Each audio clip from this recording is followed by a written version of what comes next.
For taking the time. I don't know, we got about 20 minutes before the governor comes in here, but I want to squeeze in as much as I possibly can because there are so many things to talk about. Number one, the infrastructure package, and I was just talking about this in the House, Chuck Espy, the mayor of Clarksdale, and there, I guess, all of the mayors across the state and everybody else wondering, where are we with this, and what's your inside personal analysis of where this is going? Well, the little group of 6 Republicans led by Shelley Capito from West Virginia, we were told by the president a couple of days ago that there was no more need for negotiation between our group. He's going to try another route there. One of the real problems with the infrastructure package the president has is he wants to spend like $2.3 trillion. When less than half of that would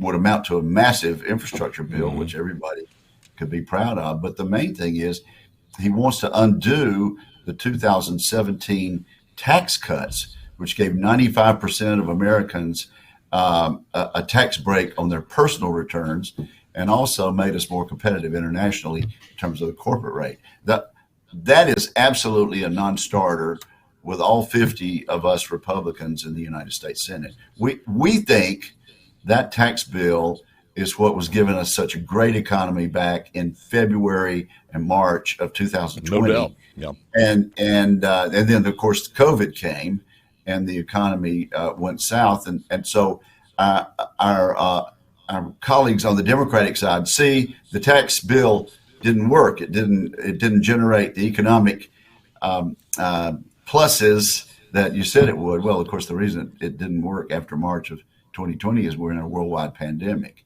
The last thing we need to do as we come out of this shutdown and open the economy back up and ask job creators to get people back on the payroll, the last thing we need to do is put a tax burden on job creators. So let me ask you this: is that gonna expire automatically? Because we have one story out there, I think it was on Fox News, Senator, that the tax, unless you re-up them, those tax cuts that were done by you guys are going to automatically expire. Well, they won't expire for a long time. They're in place for several years. Okay, so it's nothing. It's nothing to me. At that point, we need to renew them. But, I got you. They're in place for all of this year and the next, and we need to keep it that way. So that's one of the big issues. And actually, I'm glad to hear some Democrats like Kirsten Sinema of Arizona say we don't need to put a new tax on businesses that are out there trying to hire folks. It just doesn't make sense. From your perspective, is Manchin going to hold as far as this election bill? And Nancy Pelosi is to the point now. She's almost saying that she will not take no for an answer. But is Manchin going to hold from your perspective, being there? Well, Nancy Pelosi can say, "I'm not going to take no for an answer." It's like any other situation where you just don't have the votes. I don't think Joe Manchin is going to go back on his word that he opposes this election bill, and he has every right to do that. For one thing, Joe Manchin somehow got himself elected as a Democrat in the most pro-Trump state in the nation, West Virginia. So he's got to pay attention to his constituents.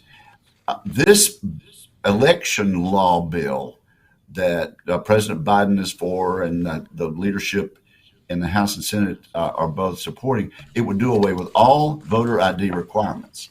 And most states have some sort of voter ID. It just makes sense. If you come in and say you're Paul Gallo, you ought to be able to pull your driver's license out and easily prove that. It would do away with that in all 50 states. And also, it would be a huge raid on the Treasury, taking taxpayer money and giving it to election accounts of candidates for Congress. We don't need that. And goodness, if we decide to do that, it ought to be done on a state level basis. It would never be passed in states like Mississippi. So there's just a whole lot of really unfair and illogical things in this S1, and I don't think it's going to pass. And also, we've got to protect the filibuster. And sometimes filibuster doesn't sound like a great word, but the 60 vote rule has been in place for decades and decades, and before that, it was even a 67 vote rule. It has brought about consensus in the United States Senate on major issues like Social Security, Medicare, the Civil Rights Act of 1964. All of that was done with a huge consensus because the 60 vote rule made us come together and work together for consensus. I think as far as our Constitution, we're talking about nation changing if this bill passed.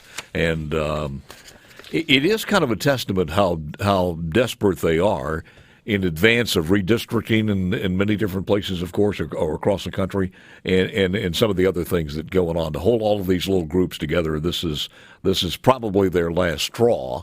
And that's one of the reasons I think she's saying she will not take no for an answer. I do want to ask you Paul, this. On the redistricting, that's exactly what Nancy Pelosi is worried about. In this last election, 2020, I mean, President Biden got himself elected president, but state legislatures that have traditionally done the redistricting have gone overwhelmingly Republican, and so Republicans will be in charge of drawing the new congressional districts, and that's just the way it's always been. This law would change that and rearrange the deck there.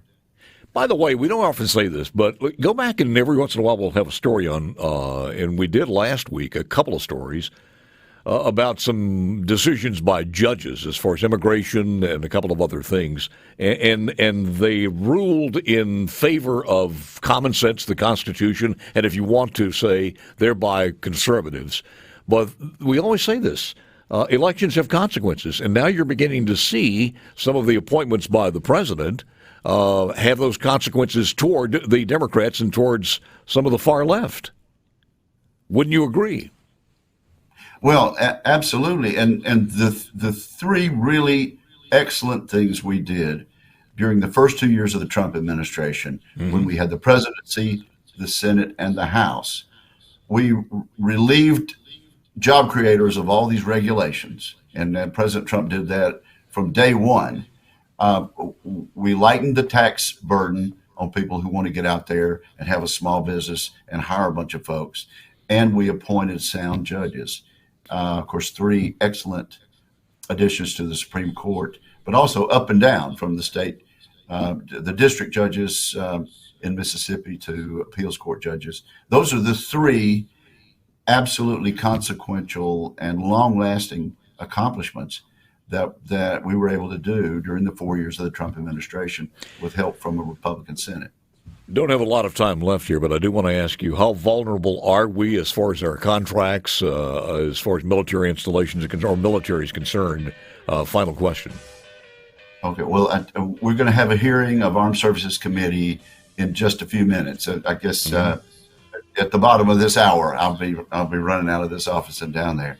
And here's what the president has proposed to do: a massive increase of some 20% in domestic non-defense spending, and a 1.8% increase in military spending. Now, what we've calculated is with 2.2% inflation, that is a cut in spending power. So with everything China is doing, with Hamas sending rockets into Jerusalem, we're going to cut national defense. It makes no sense. And I think we have Democrats and Republicans that will vote to turn that around. Keep us informed, sir. Appreciate it very, very much. Thank you much. Dr. Wicker, you got it. Have a good week.